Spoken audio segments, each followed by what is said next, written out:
और इसी आशा उम्मीद के साथ कि जिस तरीके से इन्होंने आपके लिए काम किया और खरसवां विधानसभा का मेरा आंख कान नाक बन करके ये काम किए, उसी प्रकार हम चाहते हैं कि आने वाला समय में भी हमारे आंख कान नाक के रूप में ये आपके बीच रहे। हम लोग कई सारे सरकार योजना बनाती है, लेकिन आप सुनते होंगे राज अलग होने के बाद से लेके अब तक, जब तक डबल इंजन की सरकार थी, सारे योजनाएं कागज में ही बनता था और कागज में ही दम तोड़ देता था। और इसीलिए जब हम लोग सरकार बनाए तो हमने यही निर्णय लिया कि हम लोगों का सरकार रांची हेडक्वार्टर से नहीं, गांव से चलने वाला सरकार बनाएंगे। और इसीलिए गांव गांव, पंचायत पंचायत, टोला टोला जा करके टेंट लगा करके पदाधिकारी आपकी समस्या का समाधान करते थे। कई ऐसा गांव है, कई ऐसा लोग है जो आज के दिन में बीडीओ कौन है, सीओ कौन है पता ही नहीं है, ब्लॉक ऑफिस कहां है कभी देखा नहीं, डीसी एसपी और जिला कार्यालय की तो बात ही दूर है। लेकिन हम लोगों ने कहा सड़क है नहीं है, सभी जगह पदाधिकारी भेज कर आपके दुख दर्द और आपकी समस्या का समाधान करना शुरू किया। और अभी तो उसका कई गांव-गांव पदाधिकारी को भेजने के पीछे और उसका परिणाम इतना उत्साहवर्धक हुआ कि आज जहां एक समय डबल इंजन भाजपा की सरकार में गांव में देहात में एक दो लोग बुढ़ा बुजुर्ग लोग पेंशन मिलता था, दो चार महिलाओं को खाली विधवा पेंशन मिलता था, एक आध लोग को दिव्यांग पेंशन मिलता था। आज गांव-गांव, देहात का खबर हमारे कानों तक आया और हम इस कानून को बनाने में हमें कानून को बनाना पड़ा कि इस राज्य में कोई बूढ़ा बुजुर्ग बिना पेंशन का नहीं होगा, सबको पेंशन देने का कानून जाकर अटका देता है। लेकिन हम लोग हार नहीं माना, हम लोग लगातार काम करते रहे और इतना तेजी से हम लोगों ने काम किया, हम लोग की रफ्तार देख करके इन लोगों ने हमको जेल में डाल दिया। इन लोग को पता था एक दिन भी और ये सरकार चलेगा तो यहाँ एनडीए का झंडा ढोने वाला कोई नहीं मिलेगा। आज हमसे ज्यादा इस जल जमीन को और कोई नहीं जानता, शिबू सोरेन से ज्यादा कोई नहीं जानता।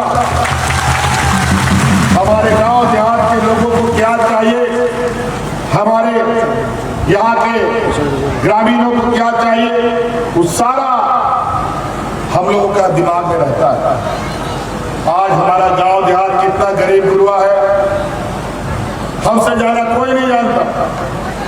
आज इसीलिए आप लोग के सुख दुख में खड़ा होने के लिए आप लोग का परछाई की तरह हम लोग काम किया। हमारा गांव कितना गरीब है, इससे अंदाजा लगाइए कि पहले गांव देहात में लोग बिजली का बिल चुकता करने के लिए माँ बहनें अपना गहने बेचती थी, गिरवी रखता था, घर बंधक रखता था, मोटरसाइकिल बंधक रखता था, तब बिजली का बिल कटता था। और आज आपका वो बोझा हम लोगों ने अपना कंधा में लिया और आज आपका सारा बिजली का बिल माफ कर दिया।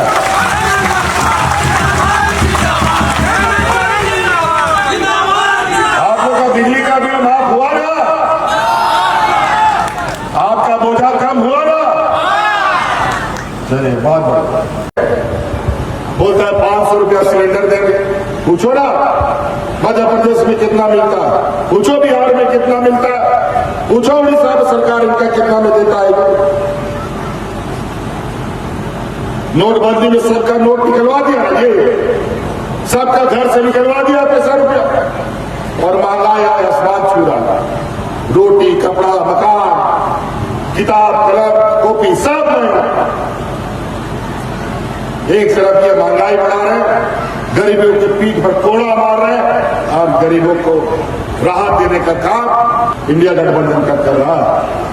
कि ये लोग डबल इंजन की सरकार विगत 19-20 साल से यहां चलाया, क्या हालत किया। या CNTS पर कितने लोगों पर देशद्रोह का मुकदमा हुआ। आज हमारे इस खूंटी, सिमडेगा में, गुमला में, पत्थलगढ़ी पर कितने लोगों पर देशद्रोह का केस हुआ। अब्राहम मुंडू को खूंटी के चौराहे में गोली मार दी गई, उसके घर हम गए थे। अगर आज सरकार नहीं बदलता तो इस खूंटी जिले से कम 20,000 लोग आज जेल के अंदर में होता, और सारा केस हमने वापस लिया, और सबको आज बताने का हमने काम किया। ये लोग बहुत चतुर हैं, इनको पता है कि आदिवासी ऐसे नहीं मानेगा, या तो इनको गोली से उड़ा दो या इनको जेल में डाल दो। लेकिन तुम कितना जेल डालो। ये भगवान बिरसा मुंडा की धरती है। हर एक चौक चौराहे में तुम्हें टक्कर देने वाले लोग मिलेंगे, भिड़ने वाले लोग मिलेंगे। इसीलिए साथी, ये वीरों का धरती है, डरने का जरूरत नहीं है। अभी हमको पता चला है यहाँ चुनाव करने वाला जो फौज आया है अलग अलग राज्यों से, और यहाँ पर डराने धमकाने का चुनाव में करने का काम करेगा। अभी हमको पता चला है सिमडेगा में कैंप से वो पुलिस बाहर निकल करके शहरों में गोलियां चला रहे हैं। याद रखिएगा, इससे घबराने का जरूरत नहीं है। चुनाव के दिन में ऐसे ही हुजूम बना के निकलिए, कोई आपका बाल भी बाका नहीं कर सकता, वोट को कोई दूर नहीं कर सकता।